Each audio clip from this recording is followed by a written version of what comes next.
Hi, we're Josh and Ariel Walmsley, owners of Green Valley Tree LLC, based in North Windham. We're proud to sponsor Connecticut East This week and to serve the communities of Windham and New London counties with our tree removal and plant healthcare services. Visit our website at greenvalleytreeworks.com for a full list of our services, or give us a call on 860-234-4041. We look forward to hearing from you. Banning books in our schools, but it goes much deeper than just literature.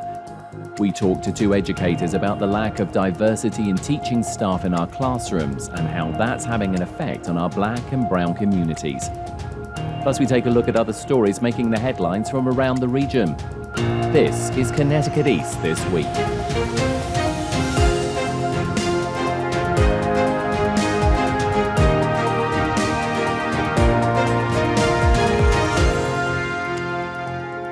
Hello, I'm Brian Scott-Smith. There's a crisis in our education system, and it's not just the banning of certain books in schools. It's to do with the diversifying of our teaching staff to reflect better the different cultures in our communities and to help reduce or remove bias in our classrooms.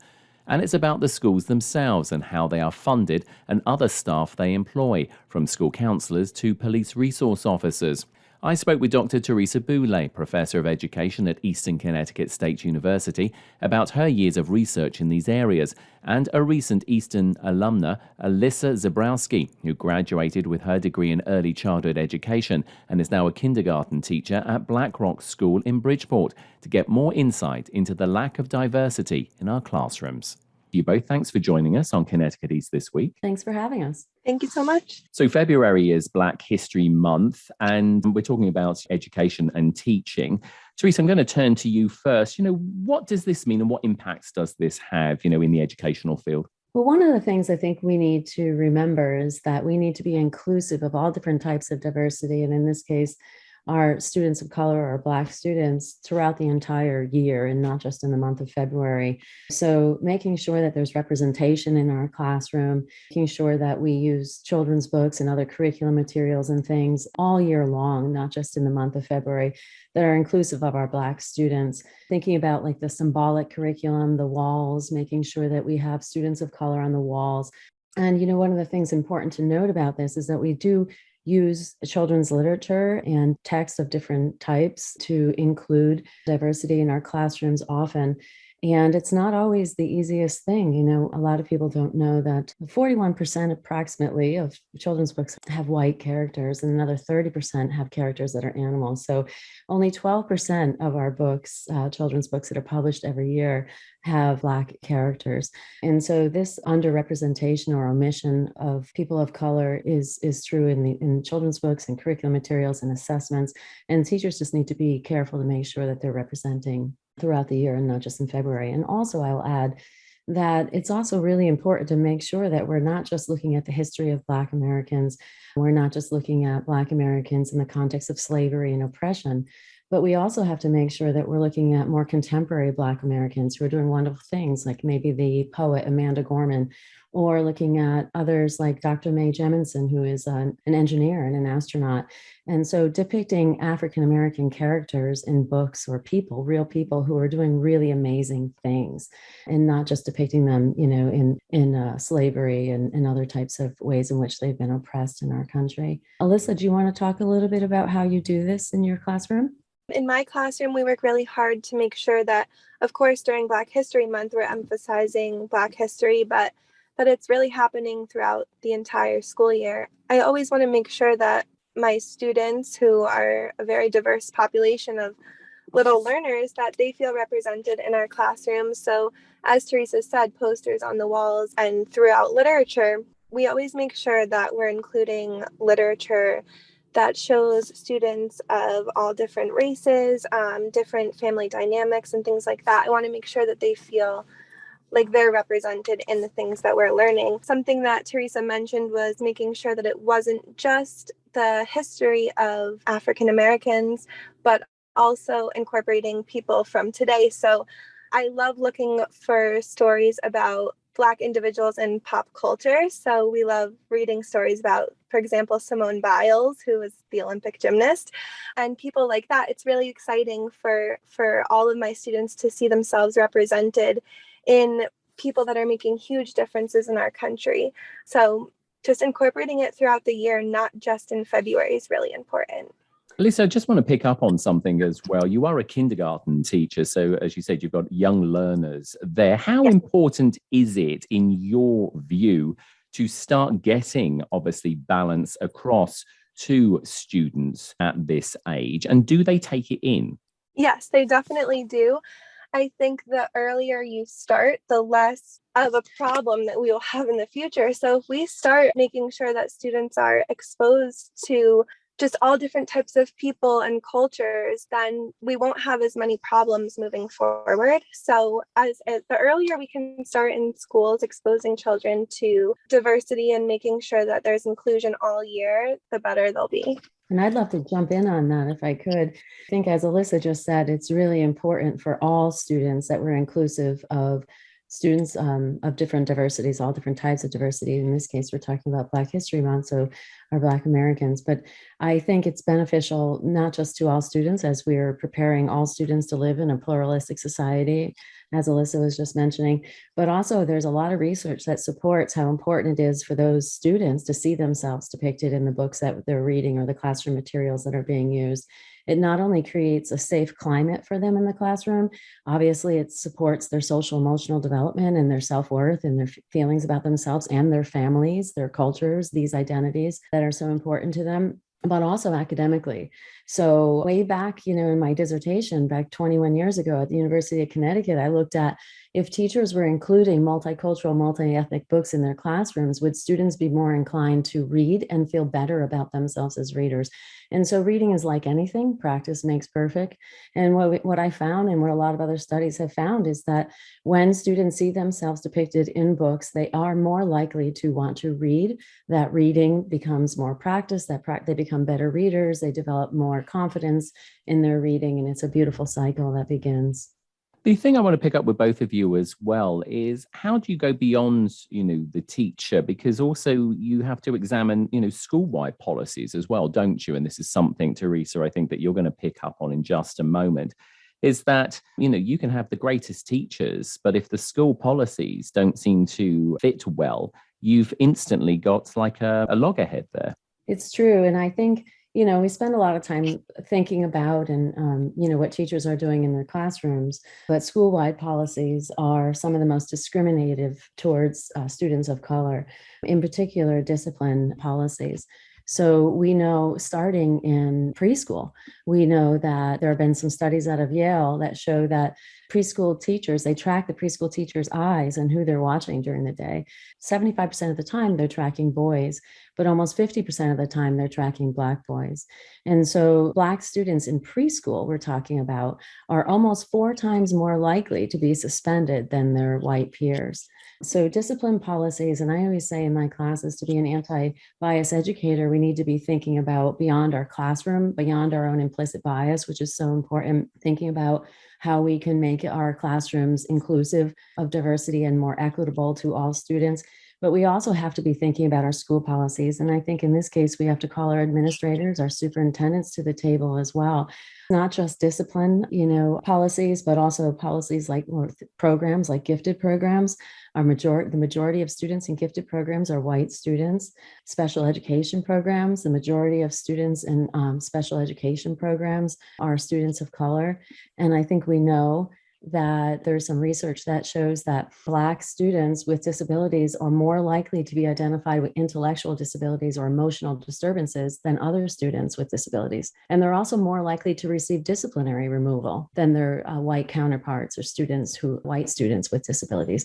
So there's a lot to think about in terms of school-wide policies, a lot that needs to be changed. And Alyssa, as an educator, when it comes to addressing discipline in your own classroom, how do you go about that to make sure that you're not being biased, or you're not doing exactly what Teresa just said, which is, potentially picking on Black young, male students? It's really important as an educator to understand that sometimes students are going to act out or display concerning behaviors, but it's really important for teachers not to jump straight to discipline and then move on, but to try to figure out the reasons for the behavior and what's going on. Sometimes something could be going on at home or in another part of their life, and it's really important to talk to the students and establish relationships right from the beginning of the school year so that students can trust you and they feel as though they can share their feelings with you and any problems that are going on, because sometimes that can really be the root of any type of concerning behavior. In our school, we use something called the Ruler program, and that's really just a social emotional learning tool where students can chart themselves on a graph. Blue represents sad and red represents angry and so on. And they can graph if they're feeling happy or upset. And sometimes just giving them the opportunity to show to you that they're feeling a certain way can open up the conversation for something that's going on. So that can be really, really useful. And also just making sure that they feel comfortable to discuss their feelings or their worries. But that can also be a cultural factor. So certain cultures might feel more comfortable opening up and sharing more information, while other cultures are a little bit more private. So it's really important to make sure that as an educator, you're also understanding that there can be differences among families who are more comfortable or less comfortable to share with you. The other thing I want to pick up with both of you as well is obviously the funding of schools. Obviously, some schools have got better funding than others, and then you have the lower income schools. And often these schools, instead of having maybe social workers or nurses who are part of that mix of staff to help students, we have police officers instead. And I don't want to make the point here that police officers, just because they're at schools, is a bad thing, but the point is, it has been raised that having police officers often at schools sometimes can cause more problems than it actually helps. Yeah, that's certainly true. I think, Alyssa, in a second, maybe you can talk a little bit about how you utilize social workers in your school. But yes, our schools are inequitably funded. This has been something that, Jonathan Kozol in his book, Savage Inequalities, published years ago. And then the many subsequent books he published after that, very similar books, because things just simply haven't changed. How we fund our schools is completely inequitable. In Connecticut, we have a big disparity. We're the richest state in the country, and we have a large percentage of our students and families living in poverty, and our schools are not equally funded. So actually, just recently, I was talking in my college classroom about an issue in working with families and how we might better understand all different families and incorporate that into our classrooms. And one of my students said, well, it's really good that we all have social workers. And I said, that's not actually true. A lot of schools do not have social workers. And so, as you said, it's really problematic when those social workers or nurses or school psychologists are substituted with police officers or security officers. There's a lot of research that shows that this contributes to the school to prison pipeline. And when we know that 3 times more Black males and 6 times more Black females are disciplined, are suspended and expelled from school. Recently in the news, we've heard that a 9-year-old was arrested. We've heard 7-year-olds, not 10-year-olds being arrested. So it's really a problem. Alyssa, would you like to talk a little bit about social workers in your school? Yeah, I'm glad that you mentioned the importance of having guidance counselors and social workers and continuing the funding for those positions. We're fortunate enough to have guidance and a social worker. They are actually both part-time at my school, but it's so important that we keep the funding up for those positions because unfortunately more and more schools are replacing them, like you said, with resource officers or police officers. And when students are exhibiting behaviors like we discussed before that are concerning or acting out, guidance counselors and social workers can help work with the student to work with them through some of those things, but they can also work with the families and the teachers and really tie together the student, the families, the teachers, and try to really work on those behaviors for students to be able to overcome whatever is going on. And without those resources, there could be a bigger disconnect. So guidance counselors and social workers are really crucial in our classrooms and in our schools. And let's turn to obviously diversifying the teaching workforce as well. I know teachers are incredibly hard-working people, But of course, again, they have children, students with them for many hours of the day. None of us are perfect. We've all got our biases. We've all got our issues, whether they're personal or they're to do with, work or whatever. But, diversing that teaching workforce to make classrooms more equitable. How important is that? And are we going in the right direction? I think it's extremely important, and I'm not sure that we're going in the right direction. While there has maybe been a slight increase in teachers of color in our classrooms, the state of Connecticut and nationally is pretty close. I think our classrooms are very predominantly white. Maybe I think it was close to 82% of our students are white. And of course, predominantly female, able-bodied, monolingual, middle class, and down the line. I think that this creates a really disadvantaged experience for students of color who come to school and experience almost a culture shock because maybe the ways in which they communicate, their discourse, their communication styles, whether or not they have eye contact, all of these things may be different. And, certainly white students are a little bit more privileged in these settings. I also think that while, as you said, we all have our biases, but we know what we know. And I think one of the things that teachers are really great at is learning about the different cultures of their students and their families. But until they do, or as they do, and even if they work really hard to do so, there's still going to be miscommunication. It's a breeding ground for microaggressions and misunderstandings. One other thing that I think is really important is we all know how important expectations are. And there are actually statistics that show that there's been a number of studies that show that if a Black student has one Black teacher before third grade, they're 13% more likely to go to college. If they were fortunate enough to have two Black teachers, they're 33% more likely to go to college. And of course, they're more likely in both cases to stay in school. But we also know that our teachers' expectations for us are really important. And so if we have so many teachers who are white, and the majority of our students are students of color and with varying backgrounds, students feel the same expectations. Albert Bandura back in the 60s did some work on what he called self-efficacy, which is about confidence of learning. And he said that one of the ways that we can motivate our students and to help them to feel confident about themselves as learners is to have them see someone like them achieve a task. And when they do that, they feel more confident that they can achieve that task as well.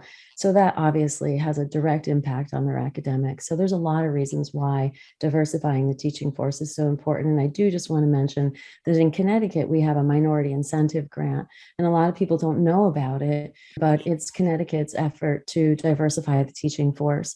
And when undergraduate students are in a teacher preparation program at any university in Connecticut, they are eligible to receive full tuition for their junior and senior year. And this is one way in which, the state of Connecticut is working to diversify the teaching force. Alyssa, would you like to talk a little bit about that? Yeah, I completely agree. As a white teacher in a very diverse inner city school, I can just see the need every day for more diverse teaching staff. It's definitely a challenge sometimes to make sure that I am reaching out to all of my families to make sure that their cultures feel represented in my classroom, because even when I try my best, I think there's always something more that we can be doing as educators to incorporate all cultures into our classroom. Something that I do every year is send out parent surveys where they have the opportunity to answer a lot of questions just about their family and their home life and their culture and the things that they do. And that's sort of my way of opening it up to ask them what else I can be doing in the classroom to make it more diverse and culturally friendly, and allow all of the different cultures in my classroom to learn about other cultures and different family life and family styles.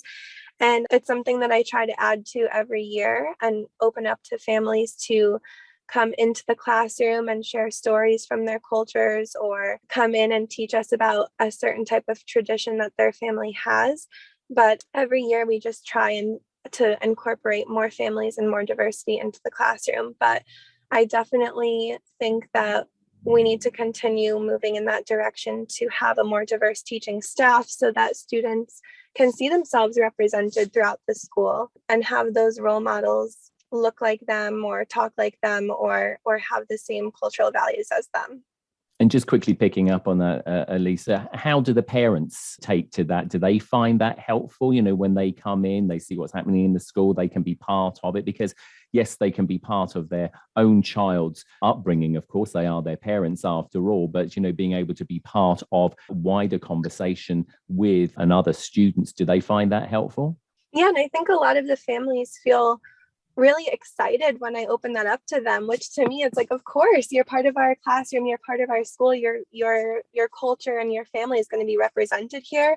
But I think that surprise sometimes is just another example of how much more often we need to do this, because that shouldn't be surprising to them. They should be able to expect that their family and their culture is represented all the time. Absolutely. Well, Dr. Teresa Boulay, Professor of Education at Eastern Connecticut State University, and Elisa Zebrowski, classroom teacher down in Bridgeport in Connecticut. Thank you both for your insight on this. Obviously, it is a conversation that we need to continue to have and will continue to have. And we thank you for coming onto the podcast. Thank you very much. Thank you so much.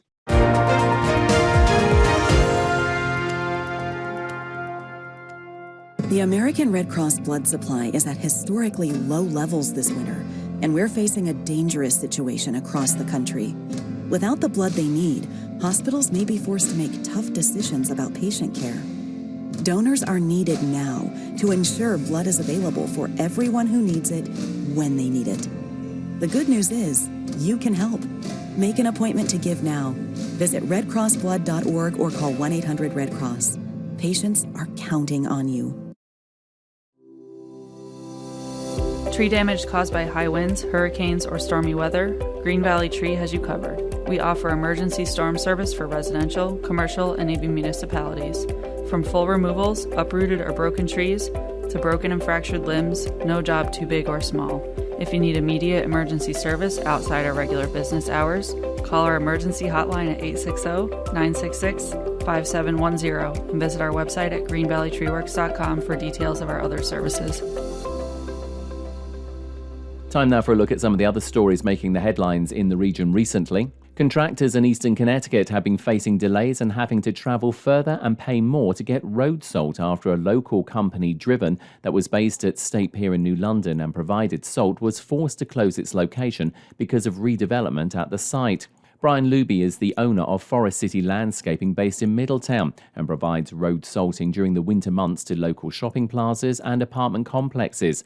Luby says he's now facing 5 to 7 day delays to get road salt from Gateway Terminal in New Haven because they're the only place in the state available to him and many others. I don't have the DOT credentials to travel out of state, and obviously that would be an enormous additional cost for me. I'm having a hard time understanding why the state would limit the sale just to one port in the state. They opened up the port in New London for 4 to 5 year period and things were going great. I would call my provider and he would have a load of salt out to me within 24 hours. One of our accounts is one of the largest apartment complexes in the state, and there's over 3,000 people who live there. And obviously everyone has some special needs. There's a lady on site that I know that's blind and, has her issues getting around, and there's some other people on the property who are handicapped as well. So when I can't salt the property and I know in the back of my head that the site is icy, I'm concerned. Luby says more contractors are going to Gateway Terminal, which is adding to the road salt delay because of higher demand. Elected officials from Connecticut's Council of Small Towns met for their annual town meeting recently.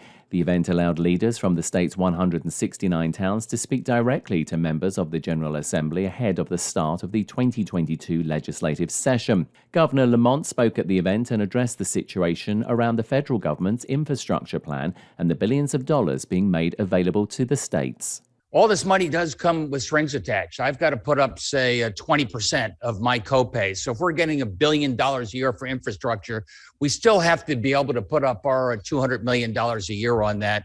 A lot of that's in broadband, a lot of that's in water treatment. I'll probably be asking you to come in alongside of us. So, if we put up 20%, if you put up 10%, we're that much more likely to be at the front of the line and get the federal support that we need. Lamont was joined by Attorney General William Tong, who spoke about the recent multi-state court case against pharma giant Johnson & Johnson and their role in the opioid crisis and Connecticut's $300 million settlement that local towns will be getting to help with drug issues locally. The Connecticut Office of State Contracting Standards Board recently released its draft procurement review on the Connecticut Port Authority. Lawrence Fox is the chair of the Standards Board and said several serious issues had been identified to them in how the CPA had awarded certain contracts, one of which was paying an agency over $500,000 for a success fee. There's a whole section on prohibition of finder's fees in the state of Connecticut. And one could make an argument that a success fee is a finder's fee by another name. But we're not the body that would determine that. It would be the Attorney General that would determine that. Fox also criticized state government for failing to provide agencies with procurement training and failing his own organization by underfunding them and the work they do. There's an underinvestment by this state in the infrastructure for the agencies that have to do it. And there's certainly an underinvestment by our state in the watchdog that's supposed to watch it. Now, what could possibly go wrong? The review by the watchdog organization was prompted by complaints from the public over how the authority had been conducting business, particularly its controversial redevelopment of New London's State Pier. Other findings in the board's draft report found contracts had been awarded prior to obtaining CPA board approval, and the CPA should obtain proper authority to enter into public-private partnerships as a quasi-state agency. The report will go to the Attorney General, the state legislator, and the Governor's office with recommendations for further action. Seaside State Park in Waterford could finally be redeveloped if the state wins a grant available under the American Rescue Plan Act, or ARPA.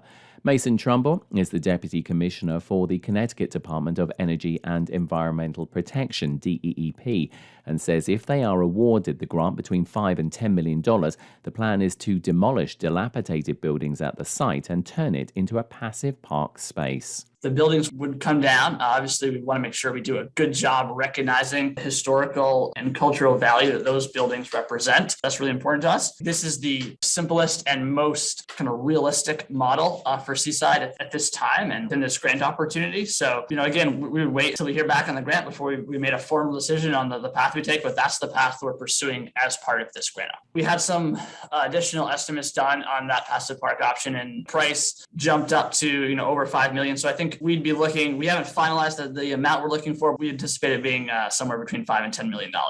Seaside was once an asylum and closed more than 2 decades ago, and the buildings on the site have been left to deteriorate. Former Governor Malloy turned Seaside into a state park back in 2014, and since then attempts to redevelop it have come to nothing. The grant application will be made in March, and the state will have to wait and see if they are successful in being awarded funding. Mohegan Sun opened their permanent sportsbook facility on February 10th and a soft opening event at the Mohegan Casino. Co-sponsored by FanDuel, their gaming partner, the 11,000 square foot space boasts a 140-foot video wall and 30 additional high-resolution flat screens for bettors to use and watch, plus a full bar. Mohegan Sun was the place where the first legal sports bet took place in September 2021, when new laws in the state opened up new online betting and gaming in the state.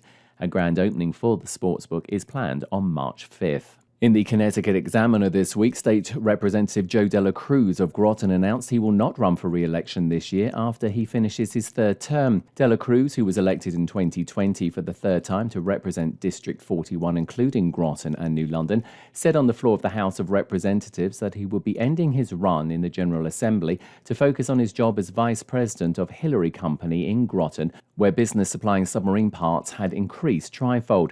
And Willimantic's Wyndham Region No Freeze project will be getting a new home thanks to a generous donation to the non-profit. This spring, the organisation will take ownership of the office building at 433 Valley Street in the town, thanks to a $275,000 donation from the Lester E. and Phyllis M. Foster Foundation. The foundation's executive director, David Foster, said the donation was made in honour of Elsa M. Nunez, president of Eastern Connecticut State University.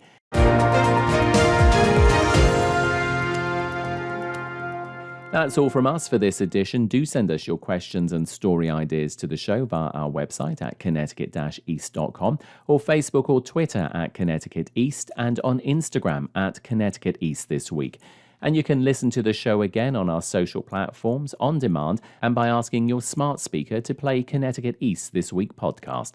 And please like, follow and share on your social media too. I'm Brian Scott Smith. Thank you for listening.